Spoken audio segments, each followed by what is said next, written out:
గత నెల 29వ తారీఖున బిక్కువోలలో పట్టపగలు తాళం వేసి ఉన్న ఇంటిలో దొంగతనం జరగడంతో పోలీసులు కేసు నమోదు చేసి విచారణ చేపట్టారు. నిన్న సాయంత్రం అనుమానాస్పదంగా బలభద్రపురంలో సంచరిస్తున్న ముగ్గురు వ్యక్తులను అదుపులోకి తీసుకున్న పోలీసులు వారిని విచారించగా బిక్కువోలలో దొంగతనానికి పాల్పడింది వారినని నిర్ధారించి మరింత లోతుగా విచారించగా వారు సుమారు వివిధ ప్రాంతాల్లో ఇప్పటివరకు 7 దొంగతనాలకు పాల్పడ్డారని తెలిసిందని, వారి వద్ద నుండి 27 లక్షల రూపాయలు విలువ చేసే బంగారం ఆభరణాలు, 2,50,000 విలువ చేసే వెండి ఆభరణాలు, 2,50,000 నగదు చేసే ఒక ద్విచక్ర వాహనాన్ని స్వాధీనం చేసుకున్నట్లు ఈస్ట్ జోన్ డీఎస్పీ బి విజా విలేకరులకు సమావేశంలో తెలిపారు. మే 29వ తేదీ అనపర్తి సర్కిల్ పరిధిలో బిక్కవోలు గ్రామంలో జరిగిన ఒక అఫెన్స్ అండి, హౌస్ బ్రేకింగ్. ఈ అఫెన్స్లో భాగంగా మేము టీమ్స్ని పెట్టి ఆ అఫెండర్స్ కోసం వెతకడం జరిగింది. ఆ టీమ్స్కి ఈరోజు నిన్న ఈవినింగ్ బలభద్రపురం ఏరియాలో ఒక ముగ్గురు అనుమానాస్పదంగా తిరుగుతూ ఉంటే దొరికారు. వాళ్ళని విచారిస్తే వాళ్ళు బిక్కవోల్లో హౌస్ బ్రేకింగ్ చేసిన అఫెండర్స్ అని తెలిసింది. వాళ్ళ పేర్లు సుంకర తేజ, ఇతను కాకినాడ చెందిన వ్యక్తి. మర్రి స్వామి కుమార్ ఏలియాస్ శ్యామ్, ఇతను పెద్దాపురం చెందిన వ్యక్తి.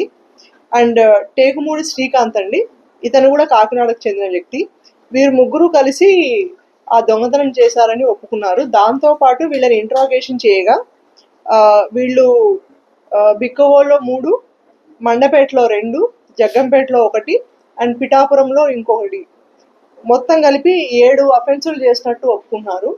వీరు జనరల్లీ డే టైంలో తాళాలు వేసిన ఇళ్లను లక్ష్యంగా చేసుకొని అఫెన్సులు చేస్తూ ఉంటారండి. వీళ్ళ దగ్గర నుంచి దాదాపు రికవరీ ఆల్మోస్ట్ 100% అయిందండి. దీంట్లో ఈ 7 కేసుల్లోనూ కూడా బంగారు ఆభరణాలు 27 లక్షల వర్త్ బంగారు ఆభరణాలండి. వెండి వస్తువులు 2.5 లక్షల వర్త్, నగదు కూడా 2.5 లక్షలు ఇంటాక్ట్ దొరికింది. దాంతోపాటు అండి ఒక మోటార్ సైకిల్ సీజ్ చేయడం జరిగింది వీళ్ళ దగ్గర నుంచి, FZ motorcycle. So total recovery value మోటార్ సైకిల్తో కలుపుకుని అయితే మాత్రం 33 లక్షలు అండి.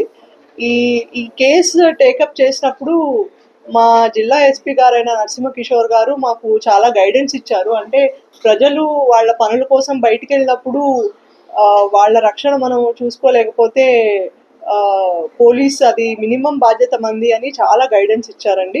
దాంతోపాటు ఈ కేసులో విశేష కృషి చేసిన బిక్కవోలు పోలీసులకి మరియు అనపర్తి క్రైమ్ స్టాఫ్ అయిన త్రిమూర్తులు మరియు శివ పీసీలకి అండ్ వీళ్లకు ఓవరాల్ టీమ్ లీడర్గా వ్యవహరించి కేసు ఛేదించిన అనపర్తి సిఐ గారైన సుమంత్ గారిని నేను అభినందిస్తున్నాను. నమస్తే.